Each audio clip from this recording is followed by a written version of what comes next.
नमस्कार दोस्तों।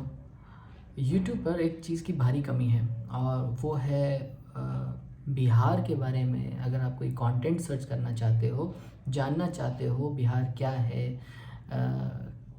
उसकी हिस्ट्री क्या है, उसकी ज्योग्राफी क्या है, वहाँ किस तरह के खनिज, लवण, मटेरियल्स, मैटर मिलते हैं, वहाँ पे एम्स हैं या नहीं है, वहाँ पे किस तरह के इंस्टीट्यूशंस हैं, वहाँ से कौन कौन से प्रबुद्ध लोग निकल के आए हैं। इस तरह की जानकारियों के लिए अगर आप यूट्यूब पे आते हो तो कोई चैनल या कोई भी यूट्यूबर इस बारे में बातचीत नहीं कर रहा है। बहुत सारे एजुकेटर्स बात कर रहे हैं बिहार के बारे में, पर वो सब एजुकेशन के पर्सपेक्टिव से बात कर रहे हैं, कॉम्पिटिटिव एग्ज़ाम की पर्सपेक्टिव से बात कर रहे हैं। इस चैनल के माध्यम से माय बिहार माय प्राइड, हम लोग, मैं और आप, हम सब लोग मिलकर इस कमी को पूरा करेंगे और हम बात करेंगे बिहार के बारे में, बिहार के संघर्षों के बारे में, बिहार की चुनौतियों के बारे में, उसकी जीत के बारे में, उसके माइग्रेशन के बारे में, वहाँ से निकले हुए लोगों के बारे में, उसके चैलेंजेस के बारे में। उन लोगों के साथ बातचीत करेंगे जिन लोगों ने बिहार में रहते हुए या नहीं रहते हुए बिहार का नाम बढ़ाने में और बहुत योगदान किया है।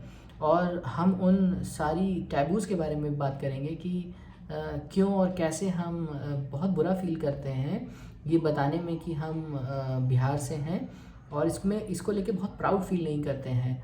और शायद यही बहुत बड़ी वजह है कि इतना कुछ पूरे हिंदुस्तान को देने के बावजूद भी इस धरती ने अ, वो अ, वो पेमेंट बैक नहीं लिया, वो रीपेमेंट नहीं लिया कि हम बिहारियों ने इतना कुछ किया है। बिहारी हर जगह बहुत शांत और बहुत ही नर्म स्वभाव के लोग बने हुए रहते हैं और इसी कारण से वो हर चीज़ में एडजस्ट भी हो जाते हैं और हर जहाँ भी रहते हैं वहाँ की ग्रोथ के लिए काम करते हैं। और कभी भी अपने उस जगह, जिस जगह पे उन्होंने जन्म लिया, जिस धरती ने उनको जन्म दिया, उसके बारे में शायद ऐसी बात ना करके वो उस ज़मीन के हो जाते हैं जिस ज़मीन से वो पैसे अर्न करते हैं या जिस ज़मीन पे वो ग्रोथ करते हैं। ये बिहारी होने की सबसे अच्छी बात है कि हम अपने आप को वहाँ से जोड़ लेते हैं, वहाँ काम मानने लग जाते हैं, वहाँ के लिए अपनी ऑनेस्टी, ईमानदारी पूरी तरह वहाँ के लिए समर्पित कर देते हैं जिस जगह पे हम रहते हैं। पर इस सारी चीज़ों के चक्कर में हम ये भूल जाते हैं कि जिस जगह से हम आए हैं उसकी ब्रांडिंग बहुत इम्पॉर्टेंट है, उसकी पॉजिटिविटी भी बहुत इम्पॉर्टेंट है। जैसे कि हम आज के समय में बात कर सकते हैं कि हिंदुस्तान एक बहुत गौरवशाली और एक गर्वित, एक प्राउड नेशन है। हम दुनिया की मदर डेमोक्रेसीज़ में से एक हैं, 2 मदर डेमोक्रेसीज़ कहे जाते हैं, उसमें से हम एक हैं। पर उसके बाद भी हमारे हमारे देश का जो बाहर फॉरेन कंट्रीज़ में जो नाम था, वो कुछ बहुत बेहतर नहीं था, पर वो नरेंद्र मोदी के आने के बाद काफ़ी सुधरा है और उसमें काफ़ी बदलाव आए, चेंज आया, एक्सेप्टेबिलिटी को लेके चेंज आया। क्योंकि हम भारत हैं, हम भारतीय हैं और हम ये कंट्रीब्यूट करते हैं और हम ये आपके लिए कर सकते हैं।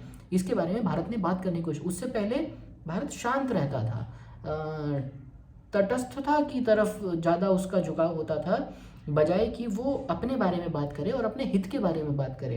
वो सर्वांगीण हित के बारे में बात करता था और उसके हिसाब से एडजस्ट कर लेता था खुद को। बिहार कुछ ऐसा ही करता है और बिहारीज़ कुछ ऐसे ही करते हैं। वक्त है कि हम अपने बारे में बात करें, हम इस बात पर प्राउड फील करें कि हम उस धरती से हैं जिसने पॉलिटिक्स की रचना करी, चाणक्य नीति दी और लोग सिर्फ भारत में ही नहीं बल्कि पूरे विश्व में उसका अध्ययन करते हैं, उसका अनुसरण करते हैं। हम उस धरती से हैं। बिहार वो धरती है जहाँ पे बुद्ध को ज्ञान मिला।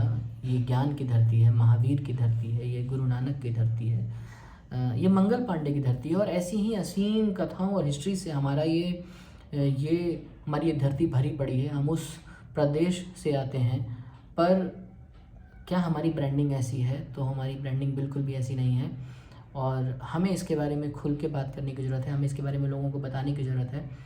अपने बिहार पर हमें प्राउड करने की ज़रूरत है। माना कि हमारा प्रदेश अभी इतना विकसित नहीं है, वहाँ के लोगों की सोच और जो वहाँ से बाहर निकल गए हैं लोग, उनकी सोच में एक बहुत बड़ा गैप है, डिफरेंस है।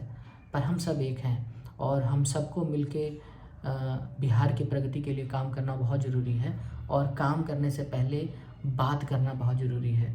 हम कई बार बात करने को गलत मानते हैं, पर बिना बात करे कोई काम नहीं होते हैं। तो पहली शुरुआत बात करने से, काम पर भी आएंगे, पर पहली शुरुआत बात करने से। इस चैनल के माध्यम से हम, जैसा कि अभी तक आपको समझ में आ चुका है, हम हिस्ट्रीज, ज्योग्राफीज़, पॉलिटिक्स, जियोपॉलिटिक्स, इकोनॉमिक्स, हर तरह की बातचीत करेंगे। कोई ऐसा सब्जेक्ट और मुद्दा नहीं होगा जो हम छोड़ेंगे। हम बहुत सारे ऐसे इंटेलेक्चुअल्स से बात करेंगे इस चैनल के माध्यम से, जो लोग बिहार के बाहर हैं या बिहार में हैं और बहुत बेहतरीन काम कर रहे हैं, बिहार को प्राउड करने का जिन लोगों ने काम किया है। हम आशा करेंगे, कोशिश करेंगे कि उन लोगों से हम मोटिवेट हो सकें, बिहार में बैठा युवा मोटिवेट हो सके, या जिनके रूट्स बिहार में हैं पर वो बाहर हैं, वो लोग मोटिवेट हो सकें। बिहार के बारे में बहुत कुछ है, और बिहार एक आम प्रदेश नहीं है। ये हिंदू माइथोलॉजी के वक्त से चला आ रहा, इसकी हिस्ट्रीज़ कुछ हज़ारों साल पुरानी हैं, और बहुत ही हम बहुत ही गौरवशाली महसूस करना चाहिए हम लोगों को कि हम बिहार से हैं, बजाय इसके कि हम छुपाएं कि हम बिहार से हैं। और हम सिर्फ रिक्शा नहीं चलाते, हम सिर्फ मजदूरी नहीं करते हैं, हम बड़ी बड़ी IT कंपनी का संचालन भी करते हैं, हम बहुत बड़े बड़े IAS IPS के पदों पर भी बैठे हैं, हम बहुत बड़े राजनीतिक विभागों का भी संचालन करते हैं, और हम तो कुछ कंट्रीज़ के प्रेसिडेंट और प्रधानमंत्री भी हैं। तो ये कोई बहुत छोटी सी बात नहीं है। हम स्पोर्ट्स में भी हैं, और हम हर तरह की विद्या में आगे हैं, और हमारी चाहे लड़कियां हों, हमारी माताएं हों, या हमारे युवा हों, हमारे पुरुष हों, हर किसी के अंदर वो कुवत, वो औकात है कि वो अपनी क्षमताओं से बढ़कर, बहुत अच्छी चीज़ें कर सकता है। इसको चेरिश करेंगे, इसके बारे में बातचीत करेंगे। तो इस चैनल को ज़रूर सब्सक्राइब करें, हमारे इस छोटे से परिवार को, बढ़ते हुए परिवार को सपोर्ट करें। एक घंटी होती है जिसको आपको दबा देना चाहिए, ताकि नोटिफिकेशन बेल जिसको कहते हैं, आपको नोटिफिकेशंस आएँ। ये बात हर यूट्यूबर आपको बताता है, आपको पता है कि कहाँ पे है, सो आप वो कर सकते हैं। और नेक्स्ट वीडियो में मैं अपने बारे में इंट्रोडक्शन बताऊंगा आपको, ताकि आपको पता चले कि जो ये व्यक्ति कैमरे के पीछे है, जो आपसे बातचीत कर रहा है, ये कौन है, इसने ऐसा क्या किया है, और ये बात करने के लिए क्यों शायद सही व्यक्ति है। तो अगले वीडियो के लिए फिर मिलते हैं, तब तक के लिए नमस्कार। अपना ध्यान रखिए और स्वस्थ रहिए, और अपने आसपास के लोगों को पॉजिटिविटी देते रहिए और सहयोग करिए। Thank you.